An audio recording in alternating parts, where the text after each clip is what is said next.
l'État togolais n'a jamais nourri ceux qui ont été arrêtés depuis janvier. À ce jour, l'État togolais n'a jamais nourri aucun des détenus. C'est une des violations flagrantes et graves.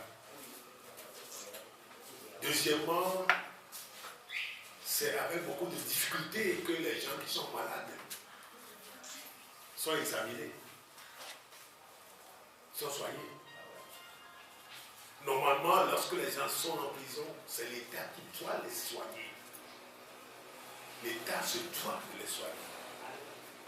Et maintenant, lorsque un des prévenus ou un détenu demande à être soigné par un médecin de son choix, la Constitution togolaise exige et donne le droit à ceux-là de se faire soigner par le médecin de son choix.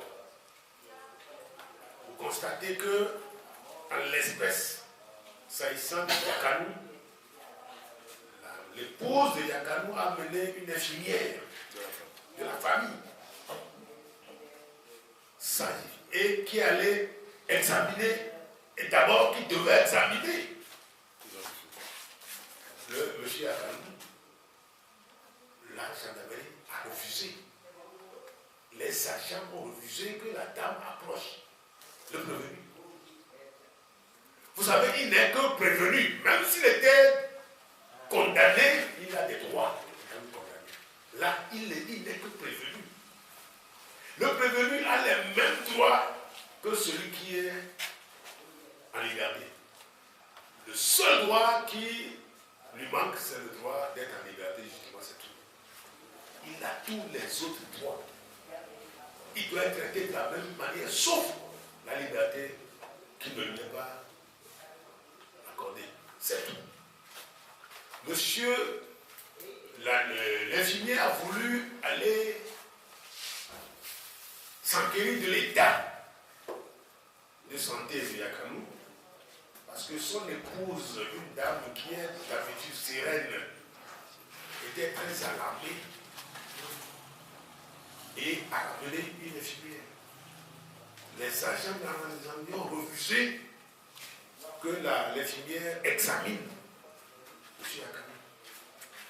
Mais c'est après que le procureur est intervenu qu'on a laissé l'infirmière examiner Yakanou. Est-ce qu'on a besoin de l'intervention d'un procureur de la République avant que des gendarmes laissent une infirmière soigner quelqu'un qui est malade? Maintenant, lorsqu'on l'a amené à la gendarmerie, la dame a exigé qu'on transfère Yakanou à l'hôpital. Parce que la dame a vu son état se dégrader de minute en minute. La dame a crié, voulait qu'on amène son mari à l'hôpital. C'est seulement en ayant voulu lui faire une perfusion de quoi on ne sait pas. Par les infirmiers de la gendarmerie. C'est lorsqu'ils ont constaté que son état était devenu vraiment critique qu'ils ont consenti devant les cris de la dame et devant les convulsions de Yakanou. Puis ils ont essayé de l'amener au cercle de quoi? C'était la voiture qui était décédée. Et même quand il était décédé, quand la dame a dit mais il est mort, on a dit mais il n'est pas mort. Les gendarmes ont minimisé ça, qu'il n'est pas mort. Mais c'est à l'hôpital qu'on s'est rendu compte qu'il était mort, là, voilà la mort.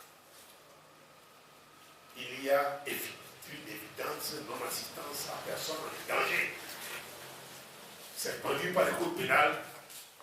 Il faut que les personnes qui ont refusé que Yakanou soit soigné puissent être identifiées et sanctionnées conformément à la loi à tous les niveaux. À tous les niveaux. C'est clair. Nous n'allons pas, ni au CSP, ni à la coalition attention à laisser passer ce événement. Parce que ça peut arriver à tout le monde. Ça peut arriver à n'importe qui. Moi-même, j'ai failli être enfermé, ça peut m'arriver en prison. Abbas Kaboua est inculpé, ça peut lui arriver, on peut l'envoyer en prison et puis le président Fabé, ça peut arriver. Votre confrère Bonheureux actuellement à Genève, ça peut lui arriver également. Ça peut lui arriver. Donc nous devons nous élever comme ça, de façon véhémente. Et nous ne laisserons pas passer cela de cette façon-là. Trop c'est trop, ça suffit. Le CST et la Convention arc-en-ciel sont en train de réfléchir aux actions que nous avons menées en vue justement de réagir contre ce qui se passe. Mais d'ores et déjà, nous avons voulu réagir à chaud. C'est pour ça que nous avons demandé à avoir cette conférence de presse. S'agissant de Niamtougou, vous savez que, je ne sais pas, certains d'entre vous, vous êtes des journalistes, vous devez le savoir, qu'un enseignant de lycée, professeur de philosophie, a voulu traverser la voie pour aller donner son cours. On en a empêché.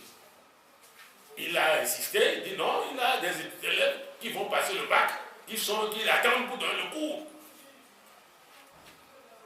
Et on l'a arrêté. On a pris sa moto. On l'a amené, il est allé suivre sa moto. On l'a arrêté là-bas. On l'a fermé. On l'a amené à la prison de Kara. Pour quel motif? Je ne vois pas. C'est l'arbitraire le plus absolu. Nous devons lutter contre ça. Nous devons combattre ça.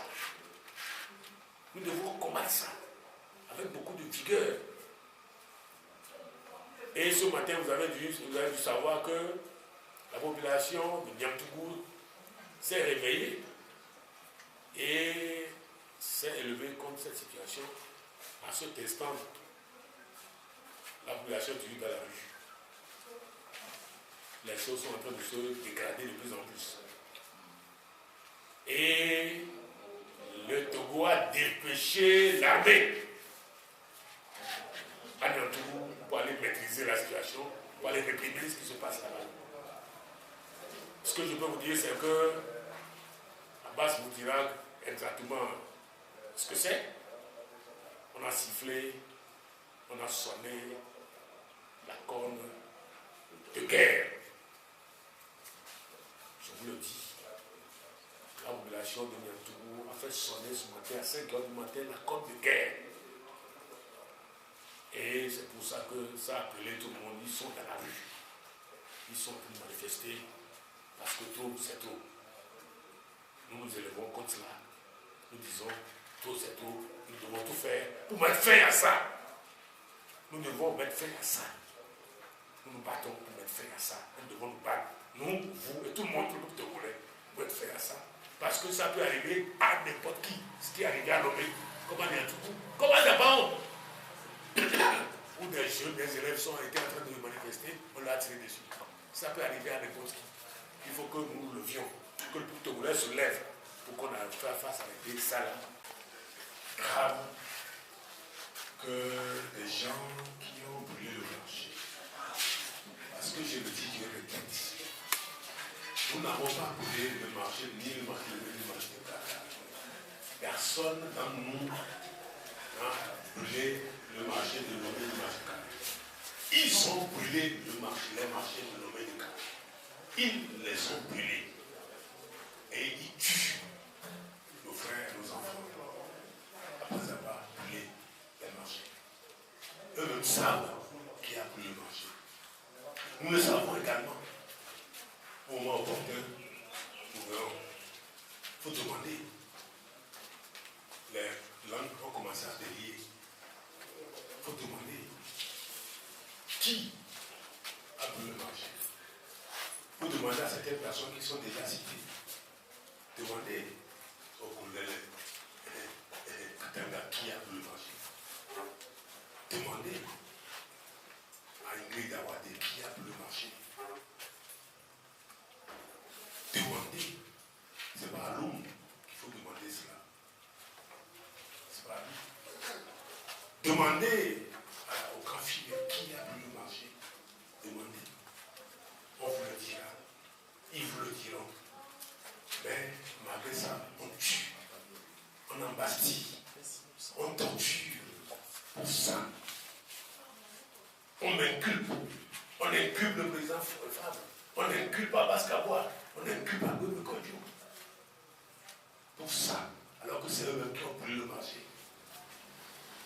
Nous n'accepterons pas qu'il y ait notre dessin. C'est un dessin de tout. Nous refusons. Et nous allons nous organiser